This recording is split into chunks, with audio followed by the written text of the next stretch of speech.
Welcome to the Clark Howard Show, where it's all about you learning ways to keep more of what you make. Our web address, clark.com. When you have a question, clark.com/ask. Today's Clarkrageous moment coming up in 20 minutes. When you buy leather goods, do you know what you're really getting? You are going to be appalled at what you hear in today's Clarkrageous moment. When you buy leather goods, what they might be from that you would never suspect. And later this hour, there's a new deal on pay TV, a much lower price per month for traditional pay TV. I'm going to tell you what it is, what you get, and what you don't get, more importantly, at $39 a month for traditional pay television. That's coming your way in just a half hour. I've been playing at the beach with my family and back in the grind. And one thing I must tell you is that this summer I have worked and worked and worked to become more fit. I've always been obsessed with fitness, but I have become, well, turbo obsessed this summer, and I think my fitness tracker has had a role in that, pushing me to do more and more and more. And I wear a Garmin, and the device gives you a daily goal, and then my thing is I want to beat that goal. And then on my smartphone, it gives me a chart showing how I've done, and over the last month, I've averaged 20,235 steps a day, which is right at about 10 miles a day of exercise, and I've set the goal of every second to third day doing 6 miles running, walking. I can't run the whole 6 miles, but doing that. And I have pushed myself much more than maybe in the past. And I said before about the fitness trackers that the fitness trackers were actually just affirmation for people that were already working out so they could pat themselves on the back. And that other people pretty quickly, when they buy a fitness tracker, they end up in a drawer. And I realize now, at least for me, that's not true. And I saw an item in the Wall Street Journal that there are a lot of people like me that have a tendency to exercise, but that the fitness tracker and the goal setting that comes with it intensifies the amount of exercise that you do. And I find, I know this is terrible, I've told you this before, that if I'm short of goal on a day, I walk steps in my house to get to the goal. And Joel, you don't wear a fitness tracker. Krista, are you wearing one? No. Oh, you on your smartwatch? Yeah, that's what I use. And do you find you do something like that? Are you that obsessive where you're walking steps down the hall in your house? No, but I mean, I check on it regularly, and I might take the dog for an extra walk or something if I feel like I need to get some more steps in on a day. But I also allow myself, like, I don't feel like I have to hit it, every single day. So. Well, you see this chart here? Uh-huh. Right, this chart that you're not seeing on your radio shows colors by day, and it's gold, or is that blue or purple? I'm blue and somewhat purple. Mm-hmm. Blue and purple. Anyway, what colors do you see? All gold except for one day. Yeah, that one day is still bothering me because gold means you met your goal for the day, and the bluish purple means I did not. So I had one day I did not reach my goal, and that's because I was traveling that day, and I had a 5-hour flight delay where I was idling and didn't get it done that day. And that blemish I'll never be able to get rid of. Isn't that terrible? Yes, you got to let it go. I do have to let it go. You do. We all have to be forgiving of ourselves sometimes. Yes, Just take it easy. But I encourage you. I was talking with somebody just last night who is having problems being active. And the suggestion I made to her is a suggestion I heard from a fitness coach years ago as something that he does. And that is if somebody's completely inactive, that today you walk 1 minute, that you consciously get out and time it and you walk a minute. And tomorrow you walk 2 minutes. And the next day you walk 3 minutes. And every day for a month, step up walking just 1 minute. And think about it. In 1 month's time, you'll be up to a pace of walking 30 minutes a day.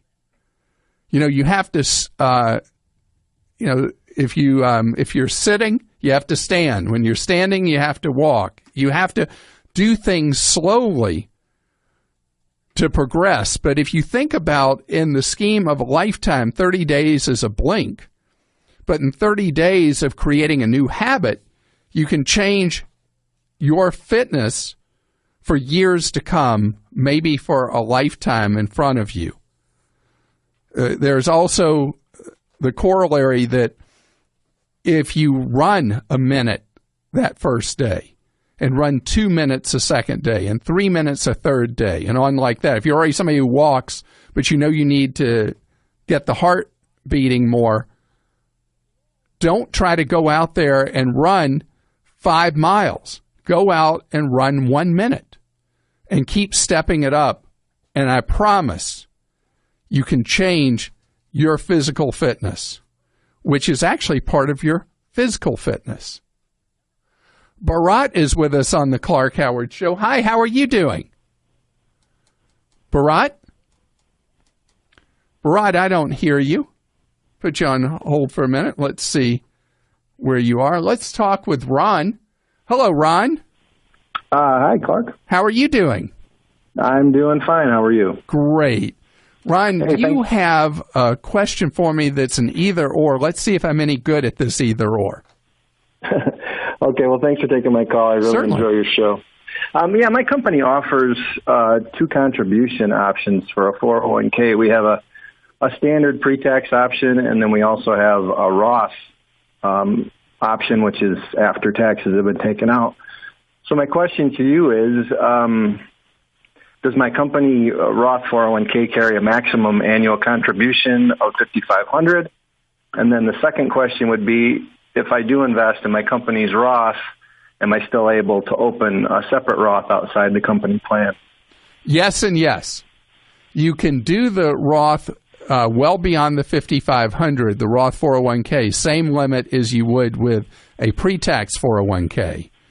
Mm-hmm. And as long as you're income eligible in your job, you would still be able to do a Roth IRA. And I love the question because it means that you have the mentality of being a serious saver. Yeah, well, you got to save for your future, you know. Well, it's great that you feel that way. And so the question, though, even though you can do the Roth 401k, the question is, should you? And the way I get to an answer to that is, first, can I ask how old you are? 47. All right. 47 would put you more in a bubble where you might want to do a traditional 401k. Mm-hmm. And in terms of income, as a general outline, what kind of income do you have a year? Combined income between my wife and I were about $150. So 150 would also put you into territory where it would be a toss-up, maybe to your advantage to do the pre-tax 401k.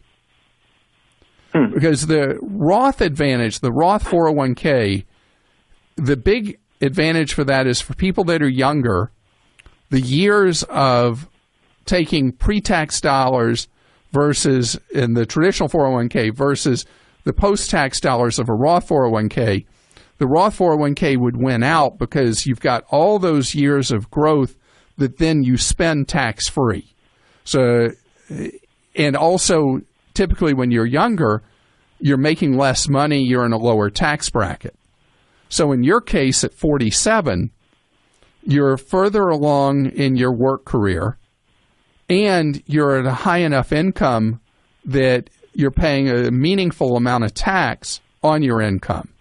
Mm-hmm. So in your case, it would not be a slam dunk to do one or the other. So here's a way to possibly get to a solution.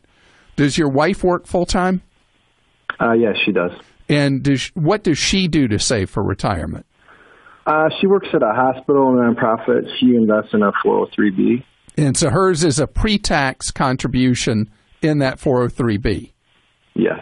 So that would make a certain amount of sense for you to do the post-tax Roth 401k, so that as a couple you have two different piles that you can tax plan around in retirement, where you'd have the Roth money in the 401k that you would be able to use as you needed to tax-wise, that would not generate any issues pushing you into a higher tax bracket in retirement.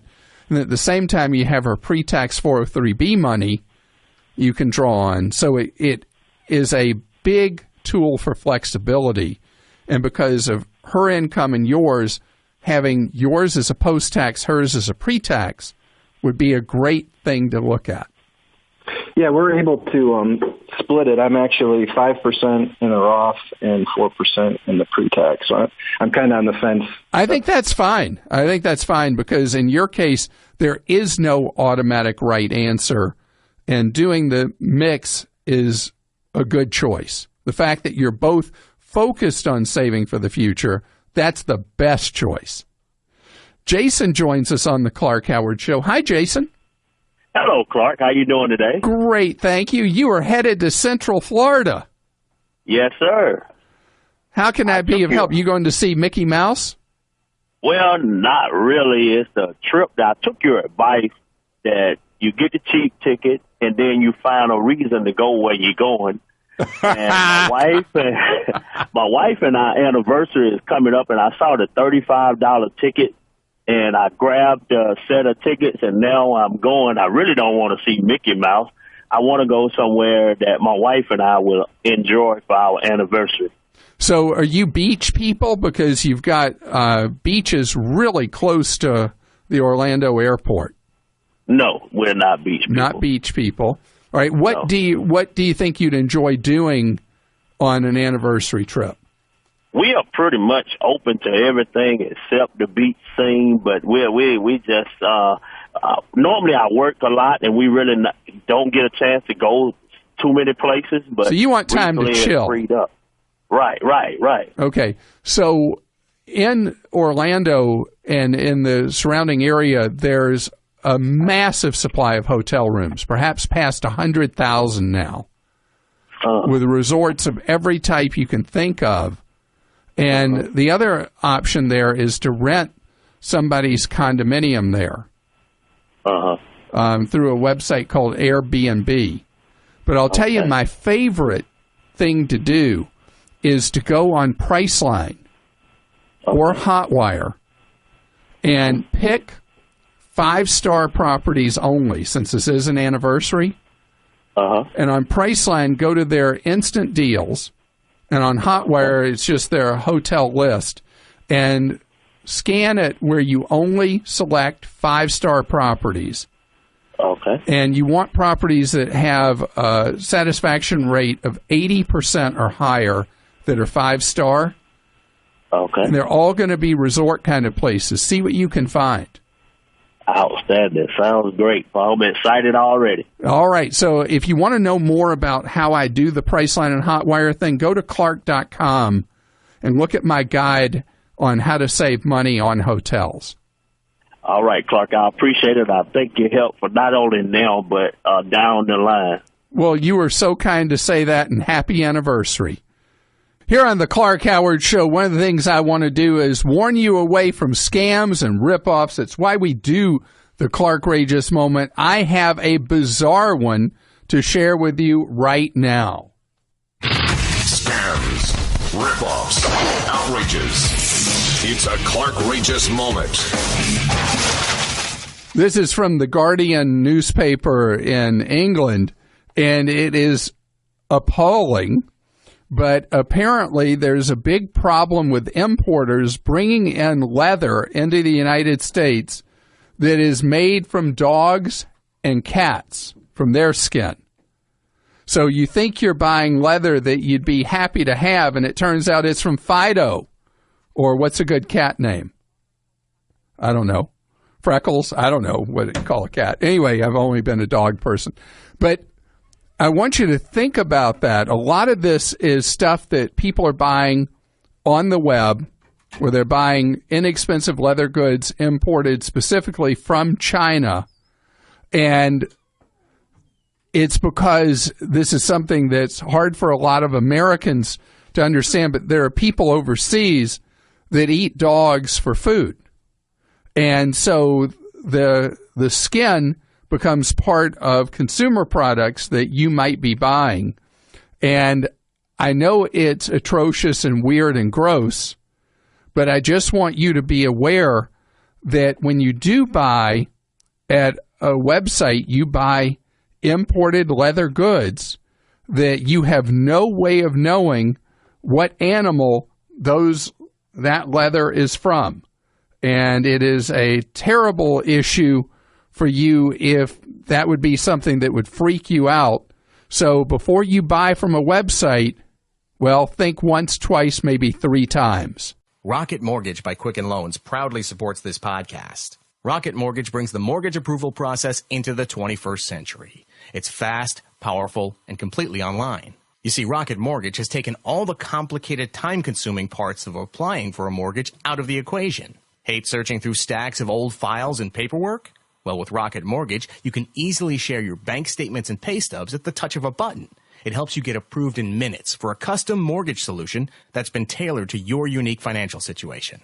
Even better, with Rocket Mortgage, you can do all of this on your phone or tablet. It's a quick online process that you can manage from the convenience of your couch. So if you're looking to refinance your mortgage or buy a home, check out Rocket Mortgage today at quickenloans.com/save. That's quickenloans.com/SAVE. Equal housing lender, licensed in all 50 states. NMLSconsumeraccess.org number 3030.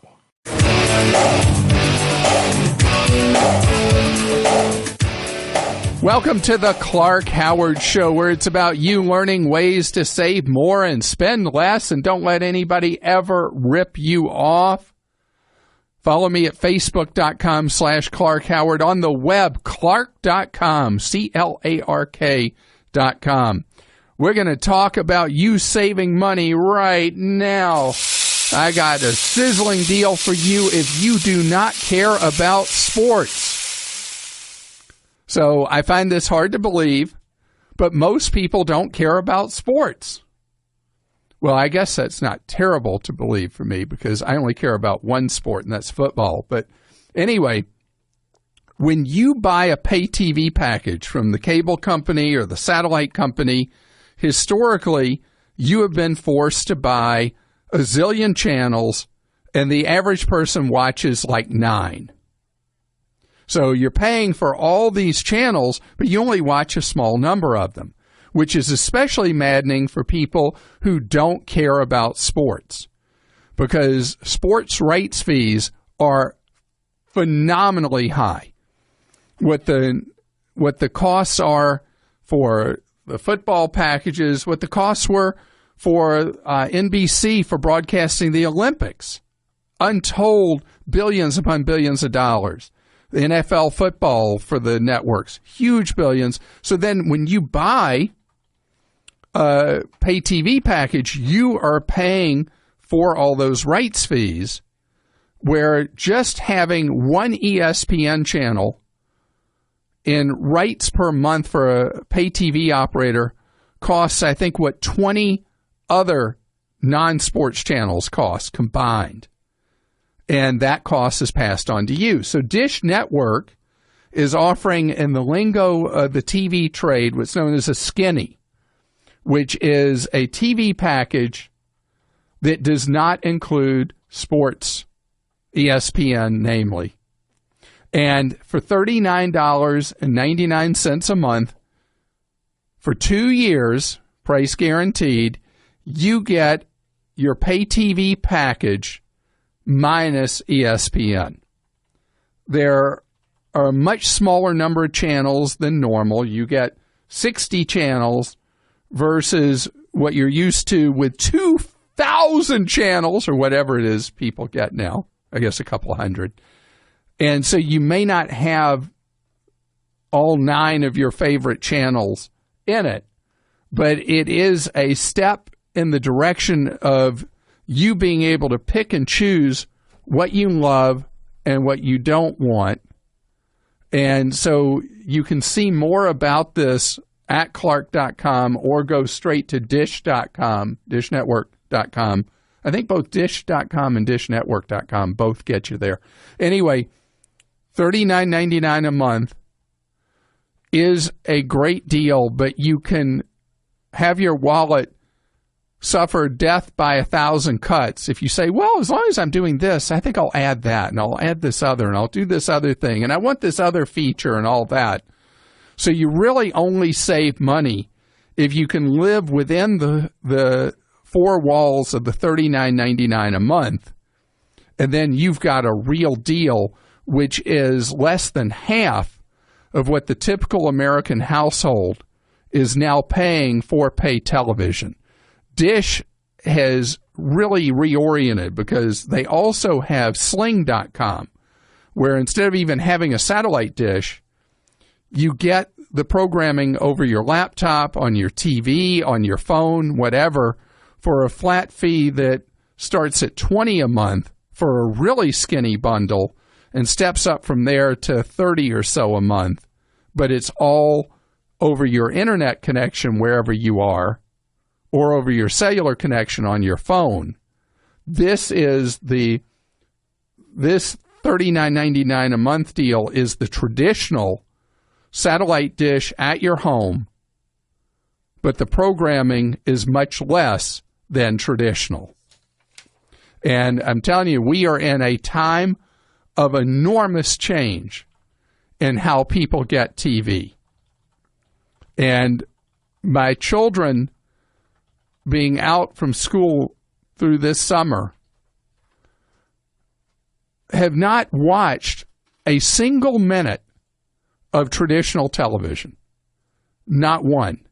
They don't even think that way because they think of everything being watching when they want to and watching primarily Netflix. But we have all 3 of the bigs. We have Netflix, Amazon Prime, and Hulu. Costs me $25 a month for the 3 of them, and that's all they watch. They never even ask about anything else other than watching those program sources. Craig is with us on the Clark Howard Show. Hi, Craig. Hi, Clark. How are you? Great, thank you. You have a question about a major retailer that is prompting you to think about whether you should do something about what they're offering you or telling you they're going to do, right? Correct. So I got an email the other day from the department store, and they're pretty much telling me they're going to close my credit account down. And I have a $2,500 credit limit there, and it's got a zero balance. It's been that way for about 2 years. But I just wanted to. I know that if you close an account, you can suffer it on your credit score, but if they close it down, is it the same thing? Yes. So, but let's talk this through. This is just for purchases in their store. It does not have a Visa or MasterCard logo on it? Correct. So if it's store credit only, store credit is considered to be trash credit. And real credit is Visa, MasterCard, Discover, American Express. Do you have major credit cards? Yes. Yeah, this would only represent about 5% of my total available credit. So if they want to close it, it's going to be no big deal at all. Okay. How much of your other 95%, how much of your available credit each month do you use? I use maybe 30%. Okay. So 30 is a key trigger that if your utilization of credit goes above 30%, your credit score starts to suffer. And if it gets up to 50%, your credit score drops dramatically. So if you are typically using right at 30% of your available credit, it might be to your advantage to get another major credit card. Again, Visa, MasterCard, Discover, American Express, have one more that would lower your ratios some, because that would be the thing that would really affect your credit score and standing. Okay. But as far as having a store card with a couple of grand of credit, let them close it. Sounds good. Have a great day. Hey, thank you for having me on. I appreciate it. Sure. And I want to talk about store credit. This was for an electronics store that Craig got the notice for the 2 years inactivity. That's common now with the store credit for electronics and appliance stores, that when you hit 2 years of zero activity, the company handling the house account, which will not be the actual retailer itself, will decide they want you off their books, and they'll move to close your account.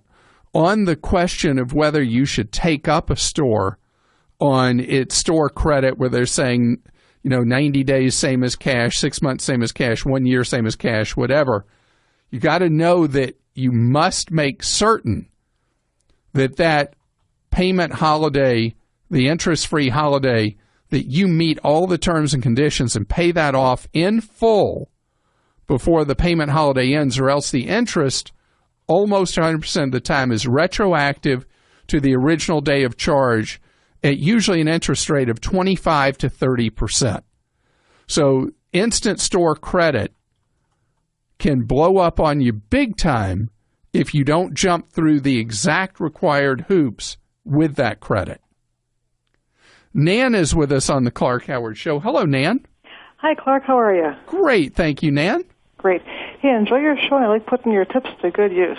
Oh, I'm glad.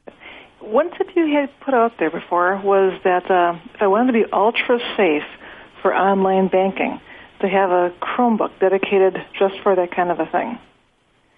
And my question is, I did that. I bought a Chromebook and I wanted to use it, but when I logged in, it asked me for my Gmail account. So I put that in there, and I saw that the behind-the-scenes setup that I was doing with a printer and that kind of a thing came from a different Chromebook I was using with that same Gmail account. So I'm wondering, am I still being safe using that Gmail account on my new Chromebook? What a great question. And this was something a techie mentioned to me weeks ago, and I forgot about it and never mentioned on the air, that his suggestion was that if you're going to use a Chromebook strictly as a financial device where you pay your bills and do your banking, brokerage, mutual fund accounts, whatever, where it's a sterile environment, no surfing, no reading email, nothing other than doing the bill pay and the other stuff like that, that you would be wise to use a separate Gmail account that you set up on that Chromebook. Is that what you're thinking of doing? That's what I'm thinking about, yeah. Well, are you a techie as well? No. Because it never occurred to me when I got that suggestion. I was just surprised when I saw my printer pop up, and I was like, oh, where'd this come from? Yeah, that's why, because, the whole Chrome operating system works across various devices that you sign into Chrome. Okay. And so the idea of using a separate Gmail address puts you in a cocoon, essentially, for all those financial transactions. So I should create a new login with a new Gmail account. I think that would be a great idea. Okay. That sounds great. All right, and you make me think about something else, and it's that Groupon. Do you remember Groupon? Nobody ever talks about Groupon anymore. Oh, yeah. Groupon has a deal today. I'm looking right now on their website where you can get a Chromebook from Acer that's a reconditioned one, 15.6 screen size, for $119. Well, that's a deal. That is really cheap. And so if you go to Groupon.com and go to their goods section, it came up pretty quickly under computers and tablets. And I love using a Chromebook. I travel with a Chromebook now. I used to travel with a MacBook Air, Ended up giving it to my son because I never use it anymore because the Chromebook is so much better for travel than using the MacBook. And then having a Chromebook at $119 is an insurance policy against somebody hacking into your financial sites, financial accounts, your bank account, anything like that. Seems like a really, really cheap insurance policy. And Nan, love your thinking about having the separate account. Karen is with us on the Clark Howard Show. Hi, Karen. Hey, Clark. How are you? Great, thank you. You have a question about your homeowner's insurance. Yes, I had a break-in about 2 weeks ago, and my deductible is $5,000. And I have about between $9,000 and $10,000 worth of stolen property and damage to the house. I am so sorry. Yeah, so I didn't know if I wanted to use that insurance or just try to deal with it myself. I didn't know how I would really consider using the insurance. I know the thing, the slogan of the homeowners insurers, use it and lose it. But I think on a loss of $9,000 to $10,000, that the whole idea of having the high deductible is that you're not tempted to use it for smaller claims. That's not a small claim. Okay. So you do stand the risk that your insurer will pay on the claim and then fire you. Yeah, I'm afraid of that because I just purchased the house and got the insurance in February. Welcome to the neighborhood, huh? Well, unfortunately, we know who did it, so it's not really the neighborhood. I like where I'm at. It's just a bad timing. So you know who the thief is? Yeah, I do know who broke in the house, yes. And are the police involved? Is that person going to... Yes, they are. There's a TPO out on them right now and a felony theft case in progress now, too. Wow. So we got that part taken care of. All right, so let me ask you an uncomfortable question. Is this person a relative? Absolutely. If they are a relative... It's worse than a relative. It's a twin sister. No, Karen. Yes. I'm so sorry. That's okay. It's all good. Right. When it is a relative, that makes me rethink my answer. Okay. And insurers, in a situation like that, where it's a family member, you may be denied on the claim, and you stand a much greater chance that they will can you as an insured. Okay. That's what I've been told, and I was kind of hoping that you would tell me that. Yeah. That you would kind of confirm what I've been told by people. Wow, but I'm very, very sorry it's your twin. That's okay. It's all, I can deal with it. Okay. All right. Okay. Well, best to you, and I hope that she gets the help that she needs. Absolutely. Me too. I hope so, too. All right. Here on the Clark Howard Show, in addition to answering you live on the air, you can post a question that Joel reads for you. It's called Ask Clark. Joel, who do you have an Ask Clark from? Clark got one from Cam. He says, Clark, first off, my dad loves you and listens to you on the radio a lot. Second, what's your position on the Apple Watch? Is it ridiculous, extravagant? No, I wear a smartwatch. I wear one that works with Android and iPhones, both. It's called a Huawei. It's a Chinese one. And I love having a smartwatch. Most people, though, that buy an Apple Watch or buy a watch that works for Android or iPhone made by a third party, the watches end up in a drawer. They find they don't do enough. They find them too hard to use. In fact, probably the biggest complaint about the Apple Watch is it doesn't stay true to what Apple has always been about, which is ease of use.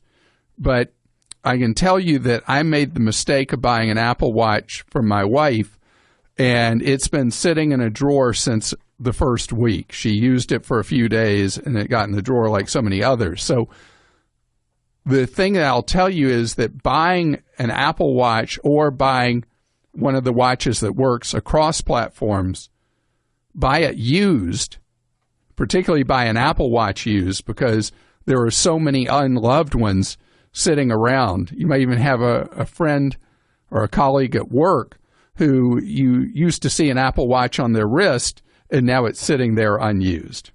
All right, Clark and Steve says, is it a good idea to consider using a prepaid Visa card for overseas travel? What are the pros and cons?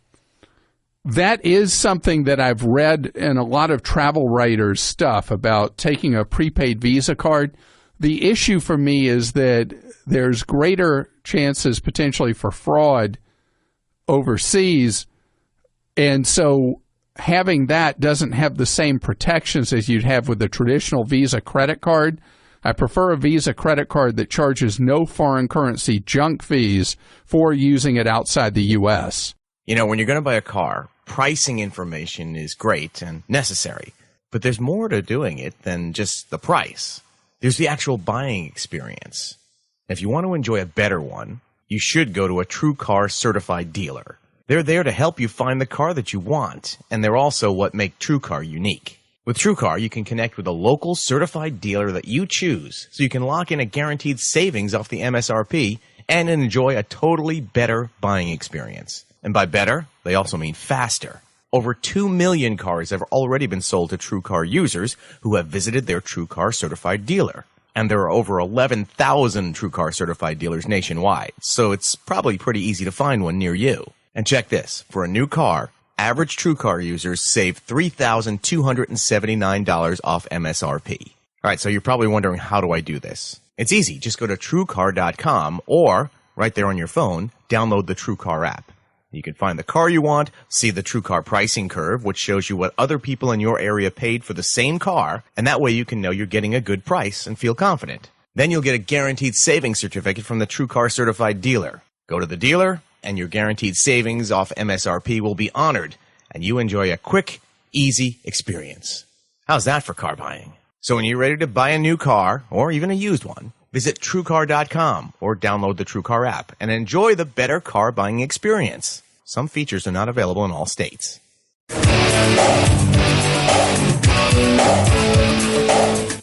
I'm so glad you're with us on the Clark Howard Show, where it's about your empowerment with knowledge that'll help you live a more complete financial life. I want you to learn ideas from me so you can save more, spend less, and avoid getting ripped off. You know, when I talk about a more complete financial life, what I mean is you're in charge, you're in control, you have a plan, and you're controlling the money. It's not controlling you. And that's a cumulative effect, hopefully, of the advice and guidance and the calls you hear on our show. But there are times that you may feel that I'm not getting it done, that I'm giving people a bum steer, bad advice, whatever. That's why if you go to Clark.com, you go to our community section, you'll see our discussion boards, our message boards. One of the ones there is called Clark Stinks. And it's where you, if I've frustrated you or disappointed you, you go there and you post so that others can see your frustrations, maybe share theirs there as well, and I can learn to serve you better. Once each week, our executive producer, Krista, looks through your posts on Clark Stinks and shares her favorite ones with you right here on the air. I should have never encouraged you to speak. You must think I'm pretty stupid. You should be ashamed of yourself. Well, maybe I'm wrong. Maybe I'm wrong. Maybe you're right, pal. And before you start talking, Krista, would you share briefly what are the things you look for in a Clark Stinks post that makes the cut to get here on the air? Because I know people get frustrated when they post there and don't make it on the air. Right. No, I mean, really, I take almost everything. It's just a matter of what I can read. So if your post is concise, that makes it a lot easier to be able to read on the air. Sometimes I read long ones, but not usually. And so whatever, it's not for me to judge what their stink is. So I don't look for any particular content. But does humor help get somebody to the front of the list? Well, I always love that. But, some people don't find it funny if they think you stink. So I'm not going to, ban them. But you and I do like to have a good laugh over them. Because they are kind of funny sometimes, right? Right. People do have a great sense of humor. So let's start with this one. A few days ago, a woman was debating paying her child's orthodontist up front for a discount or using a 2-year payment plan. She had a chance of job transfer and didn't want to lose the upfront cost if she prepaid and left the area she lives in.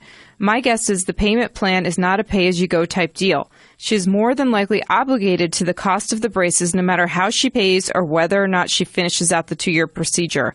The orthodontist may even sell that 2-year payment contract to a third party, much like a furniture store does, so the orthodontist can still get the majority of their money up front. So that's an interesting post because it is true in medicine now that a lot of people who are selling procedures that are not covered by insurance or only very partially covered by any kind of insurance are offering these plans that are peddled to them by the finance companies as a way for them to get sure cash. And so they discount the retail price to the third-party financing company. And the third-party financing company is charging interest to you for the payment plan, or the medical professional offers a greater discount on the note to the company that's doing the financing in return for it being 0% financing. We all love you, Clark, but I need to point out why you are both right and wrong about the healthcare market. You are correct in that in theory, a pure market will deliver the best quality at the best price. Unfortunately, in the world today, a free market requires some resources to have cycles of scarcity, which is fine in some markets, but it is inhuman and cruel in the healthcare market. Another name for free market healthcare is out-of-pocket healthcare, where only those that have money for healthcare are able to get it. There are a few examples of this, such as Cambodia and rural India, but that is not the system that we want for people that live in the U.S.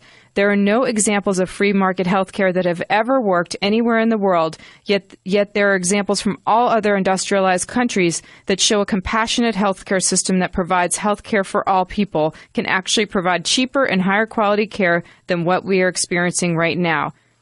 The U.S. stands alone. We are the only industrialized nation that allows people to go without coverage for healthcare expenses, creating a system where the top cause of bankruptcy is healthcare expenses and where many people go without and die due to a lack of coverage. Let's be human and take care of our fellow man and provide healthcare to everyone.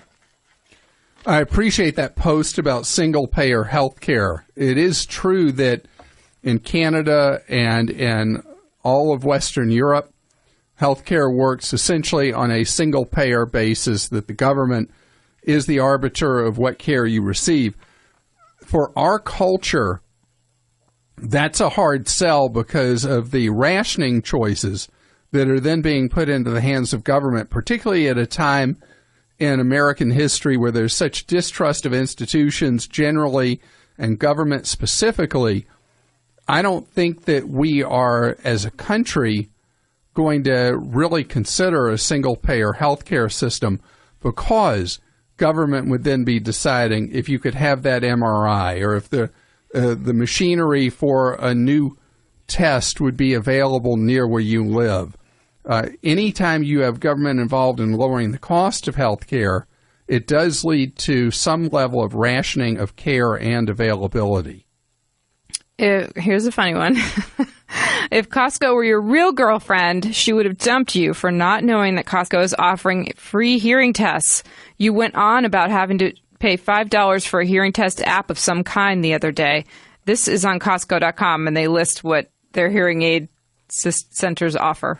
I've had the free hearing test at Costco, and so I should have mentioned that. So what happened, Krista, was when we were on book tour a few years ago for my last book, that all the flying, my hearing, just happened to be having a physical after we'd been on a 2-week run, city after city after city, flying for the last book. And so I go for the physical and I have the hearing test, and I just wasn't hearing out of one ear well at all. So I get around to it a few weeks later and go to Costco Hearing Aid Center and have the hearing test, and the person said, "You hear perfectly. I don't know what your doctor's talking about." And my next physical I had, my hearing was fine, too. So I did take advantage of the free hearing test. All right. You don't stink, but you stated that Betterment and Wealthfront robo-investment companies use artificial intelligence. Do they really? I fail to see how setting up an asset allocation according to a client's risk survey or doing tax loss harvesting in a taxable account has much to do with artificial intelligence. If I am wrong, could someone please explain the AI aspect? So the use of artificial intelligence as a term there is probably a very poor choice of words on my part. It is a computer-based modeling that crunches your situation, your self-assessment, and your goals, and comes up with a plan based on overall market factors and rebalancing your investments. Just calling it artificial intelligence is a shorthand kind of way of saying that the computer's crunching all the stuff and making it happen, but you're right. That is not a proper use of the term AI. A lot of healthcare posts in this Clark Stinks edition, so here's another one. They're all different, though.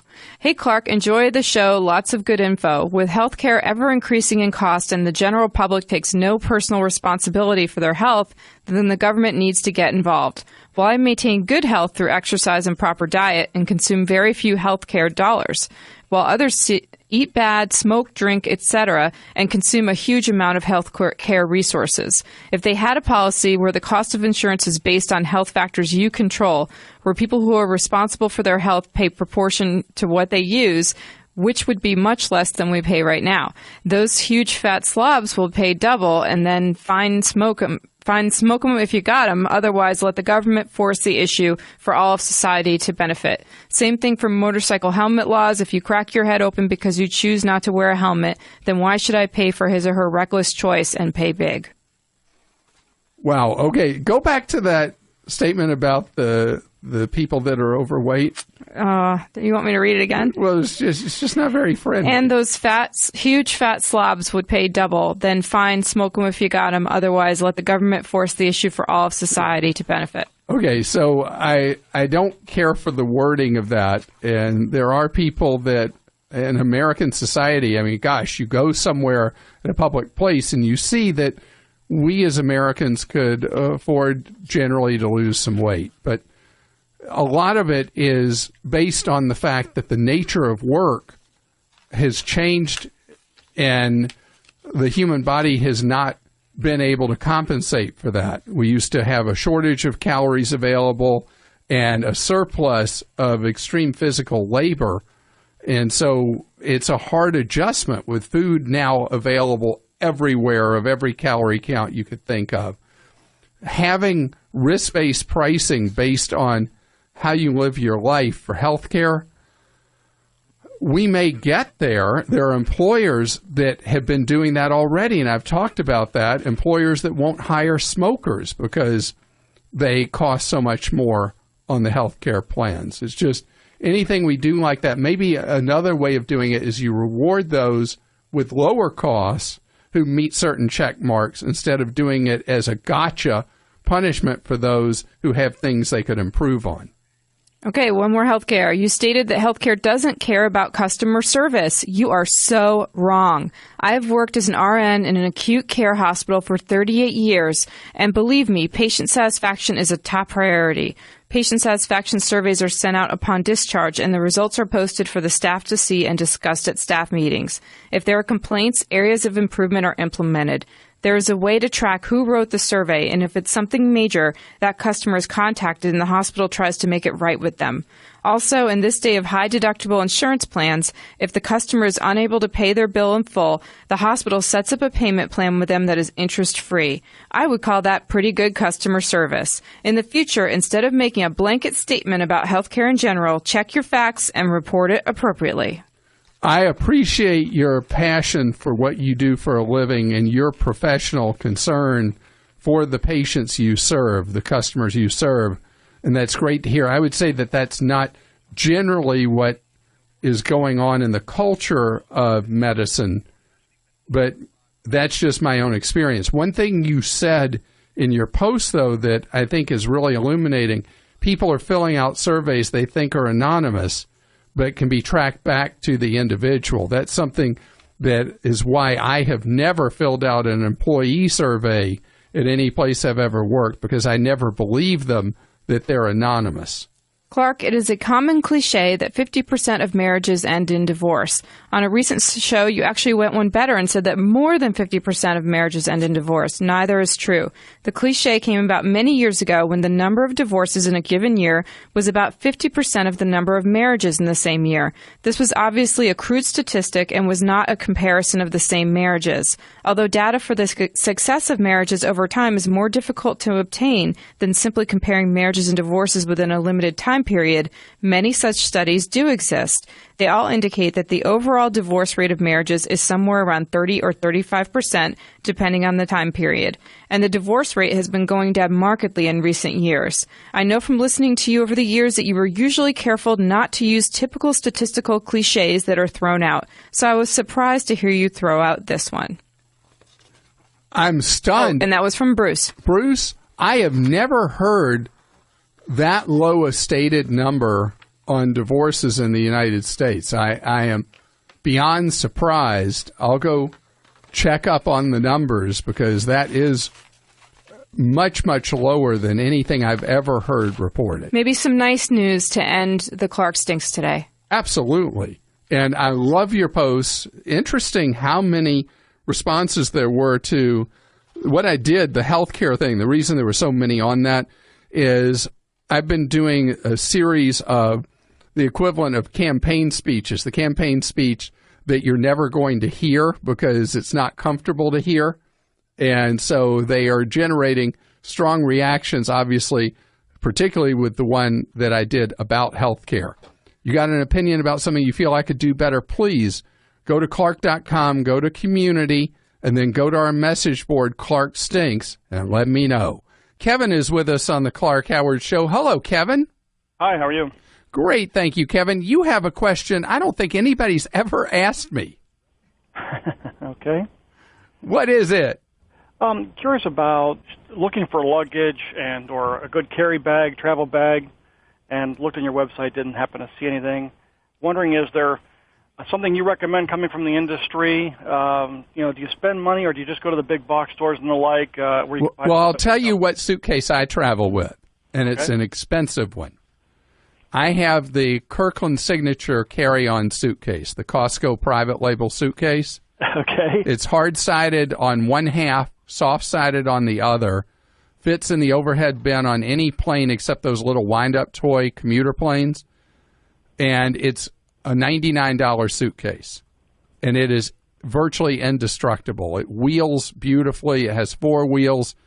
It's a great, great suitcase. But for people who are not Costco members, or if you don't want to spend as much money as $100 on a suitcase, I like to go to ebags.com. Do you know that website? I do not. If you go to ebags.com, I don't know how good their prices are, but a lot of people who travel a lot go there, and they write these reviews that they're just fierce about. People, it's amazing, this personal connection people have with luggage. And they'll rate them from 1 to 5 stars, and you get the wisdom of the crowd on what suitcase they like in each type, carry-on or big bag or whatever. I like it. The advantage of the Costco bag, though, is, it's guaranteed forever. Okay. And if one breaks, if they can't fix it, they just give you your money back and you can buy a new suitcase. It's something they always carry. It's always in their line. I've never seen them not have one, and they're using Kaizen, the Japanese concept of continuous improvement. They, every few years, come out with a new Kirkland Signature that they integrate improvements over the last one. And this one really is the best one they've ever had. It comes in any color you like as long as it's black. Stay tuned for 60 seconds of AP News headlines right after this podcast.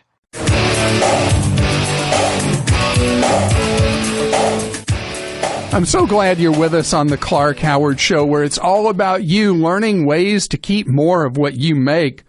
You can follow me at facebook.com/Clark Howard. On the web, clark.com. When you have a question for me, clark.com/ask. I have a teenage driver in the house, and she was recently bragging on herself that she hadn't had a wreck yet. And I'm like, man, is it like a rite of passage that every new driver is supposed to be an at least a fender bender? And so far, knock on wood, nothing has happened. But for auto insurers, it is terrifying for them when you have a new driver in the household. And a study that was done by insurancequotes.com finds that the average premium increase once a kid becomes a driver in your household is roughly 80%, 80%. Truth be told, that doesn't even equal the added risk to the insurer. I mean, the risk factor for them financially is much higher than even what the premium increase is. So it is an ugly thing when you're facing those much higher bills. I remember when she became of age and I called my insurer and got the quote. It was like, did you really mean to add that extra zero to the new premium? And they did. I mean, it was a huge increase. And there are some things you need to know that may help you, and it varies by state how much an insurer can eat you alive.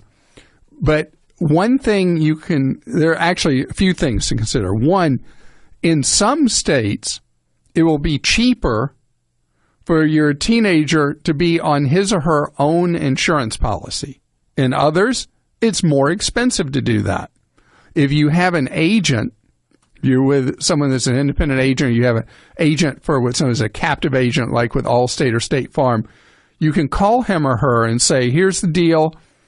Our son or daughter is about to be of driving age. What's going to be the cheapest way to insure? Is it going to be under our policy, on a separate, that kind of thing? Another thing that matters is for your teenager to be driving a car that is cheap enough that you don't have to buy collision and comprehensive on it. You're only insuring for liability. If your child is getting good grades in school, there are a number of insurers that will give you a better deal if they've got a good grade average. I don't get it, but insurers believe that there's a lower risk level the better somebody's grades are in school. Really? Another thing you might ask is something that may help make your son or daughter a better driver, and depending on your insurer may get you lower rates, is if you track their driving. Many insurers now offer a service where they track how your child is driving the vehicle, just like they offer tracking for you. And they can tell you and reflect it even on your insurance rates if they're doing jackrabbit stops or starts, if they're driving recklessly. And so doing things like that are things that you can consider. But beyond cost, the rule that we have is she cannot listen to the radio while she's driving. Radio is extremely distracting. And the cell phone, she knows that she can't text, obviously, which is a big problem with teenagers. And what I have said to her is that if she needs to text somebody, if she needs to make a call, pull off to the side. And as best I know, she's been honoring that. But it's one of the things you have to constantly remind a teenager because, yes, money is one thing, but safety is the more important thing. Margaret is with us on the Clark Howard Show. Margaret, you have a travel-related question that is one that has many answers. Oh, boy. Well, I am shopping for a travel credit card, and I've gone to a couple of different, websites shopping, and the more I read, the more bogged down I get. I just can't figure out what might be best for us. Well, the airline cards, the credit cards tied into a specific airline, are quickly becoming worthless because it's become so extremely difficult to redeem those frequent flyer miles once you have the accumulation of points. And it varies by airline, but Delta is the most difficult of all the U.S. airlines to redeem miles on. And as a general rule, Virgin America and Southwest are the easiest to redeem frequent flyer miles on. But if you get a card from United, United's airline card, you get the Delta card, you get an American card, it's just so hard to redeem those miles that it's a false balance. And I would not really bother with those unless you're specifically getting one for certain privileges like early boarding or maybe being able to check a bag for free that they would charge you for otherwise. No, that's Are you looking for a card to earn free travel domestic or international or free hotel stays, what you're interested in? What excites you the most? Well, it would be nice if it was well-rounded, for hotels and rental cars and so forth. But initially, when I first started shopping, it was to be able to have to get airline miles, and that would be. Well, I'll tell you the one that in survey after survey comes out as the top of the heap when you want to be able to get free airline tickets. Okay. It's one called the Capital One Venture Rewards Credit Card. Okay, and I've looked at that one. There's two of them. One has an annual fee and the other one doesn't. Yeah, if you are going to charge a significant amount on a card over the year, the Capital One that has the annual fee is the better choice. Okay. And so that one gets you the most efficient conversion from dollars charged into free domestic U.S. airline tickets. So it's easy to use, so to speak? Yes. Okay. Yeah, that's why that one comes at the top of surveys. But I can help you drill it down much more narrow for your specific interests and your charge pattern. I appreciate it. I'm going to give you two websites I'd like you to go to and survey for the cards. One is called NerdWallet. That's where I am right now. Okay. And the second one is Credit Card TuneUp. You go to Credit Card TuneUp, you'll be able to put in your exact typical charge pattern, and it will use algorithms to come up with a list from the absolute best reward card for you to have on down the list and show you the equivalent and monetary value of the rewards you would earn. Okay. But you know my favorite kind of reward card? Cashback? You got it.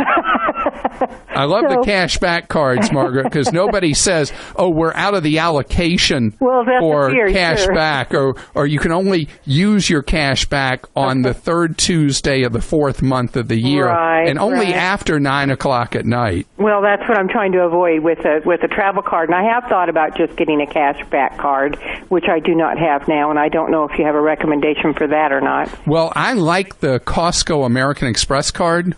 Okay. Are you a Costco member? Yes, I am. Costco's American Express card you get one level of reward for gasoline, restaurants, and travel. You get only a 1% cash back for everything else. Okay. But it is a decent thing, and what they do is they issue you a voucher once a year that you have to take to a Costco to cash. Mm-hmm. And the reason they have you take it to Costco to cash is they hope once you're there, you'll just spend it in the Costco, but you don't have to. Well, I guess that would be easy to do. Okay. Okay. All right. Well, I sure appreciate it. Thank you very much. Sure. Have a great day. Thank you. You too. Sure. Robin is with us. Robin? Yes. I never want to go mattress shopping with you because you seem to only be able to pick out lemons. Is that true? Yeah, I'm having a problem. Okay, no company names, no brand names, anything like that, but what's happened? Well, I bought a mattress 5 months ago. It was defective. They replaced it. What made it defective?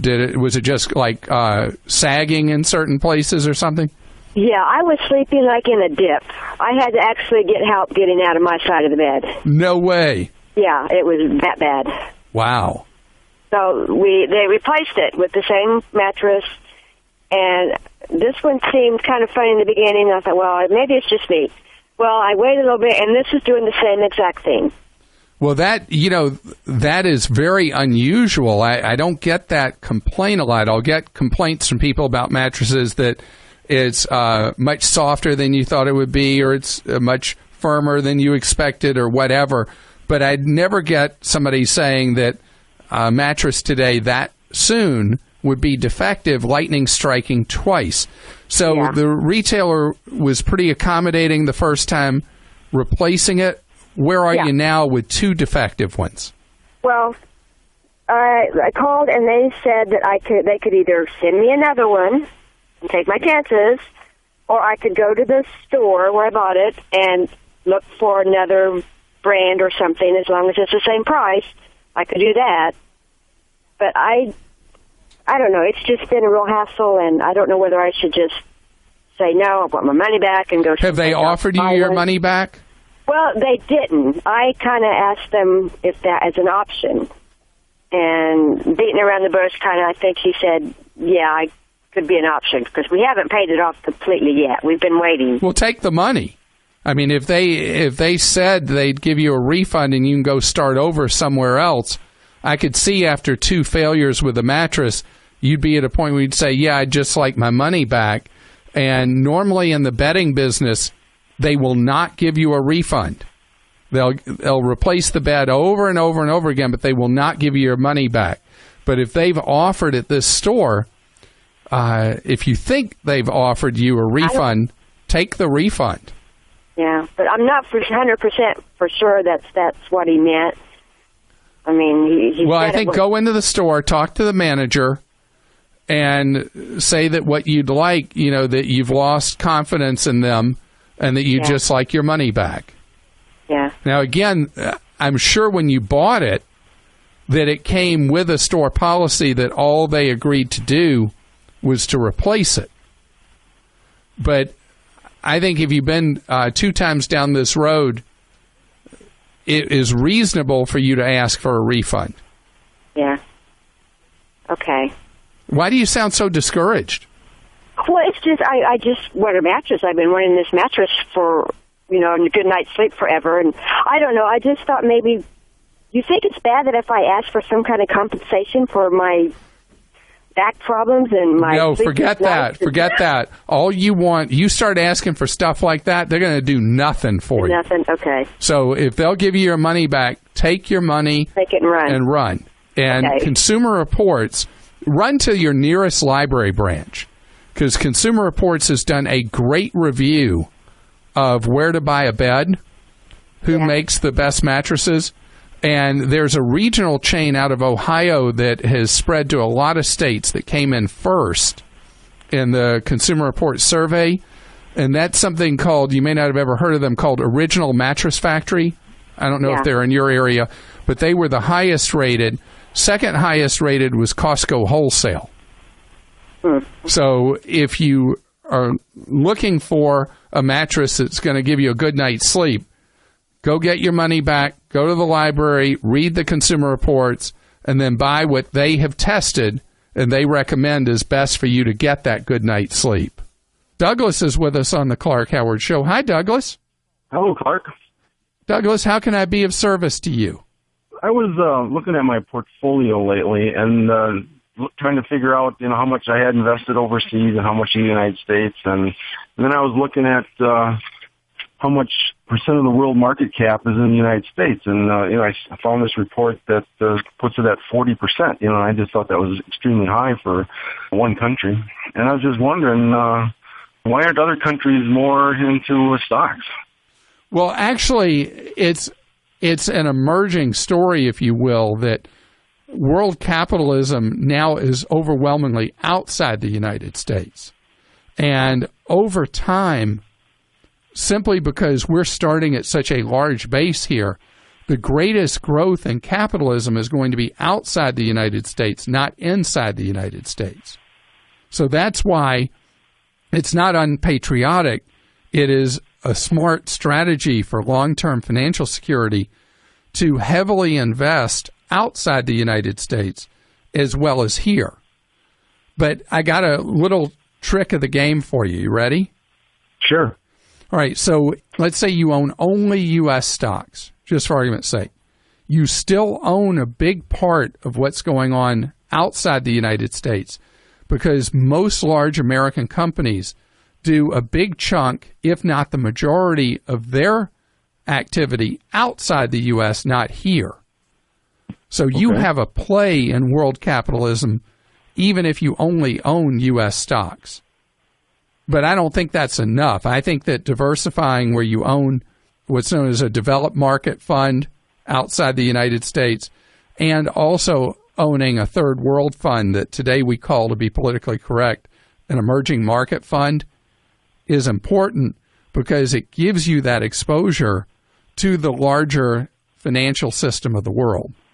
What's a good percentage, I guess, in like emerging versus developed markets outside the U.S.? Well, there is no one right answer to that, but if I were giving you just absolute back of the envelope, I would say 50% U.S., 30% developed world outside the U.S., and 20% emerging market. Okay. But that's just for me. And there are, if you picked up something like Barron's Magazine, which is for dull people like me who read about investments all the time, you would see very, very smart, accomplished people that would give very strong arguments for all different ratios. It's very common people will say that you should be 25% overseas, 75% here for your stock mix, where for me it's 50, 30, 20. It's because I do believe that economic growth, as I've said over and over again, the United States is not done. We have a very bright future in front of us, but simply because the other economies in the world, particularly the third world ones, are starting from such a small base that ultimately the possibility for long-term wealth and growth is going to be in the third world more than here. It's very unstable, which is why I would say you wouldn't want to have more than 20% exposed in the third world. Okay, well, that sounds good. Best of luck as you figure out the portfolio. And again, there's no one right answer for how much goes in each place. Thanks for listening to the Clark Howard Podcast. Download new episodes every Monday through Friday at podcastone.com. That's podcastone.com. Stay tuned for the latest AP News headlines from Podcast One right after this. AP Update, I'm Ross Simpson. In his speech today at the Detroit Economic Club, AP correspondent Chris Rugaber reports Donald Trump accused Hillary Clinton of proposing to increase middle-class taxes. Hillary Clinton may have said she would raise taxes on the middle class in a recent speech, but it was seen by most people as a flub, a simple misstatement. She's repeatedly said in other parts of the campaign that she would not raise taxes on the middle class. So it seems like Trump is sort of taking advantage of a little gaffe. Rugaber reports Trump is questioning the way the unemployment rate is circulated. Donald Trump said the unemployment rate is a hoax, which is an overstatement. It's a number that's been collected pretty much the same way by the Census Bureau and Labor Department since World War II. It has become controversial in recent years because many people have stopped looking for work. So when an unemployed person stops job hunting, they're no longer counted as unemployed, and that does help artificially lower the unemployment rate. I'm Ross Simpson.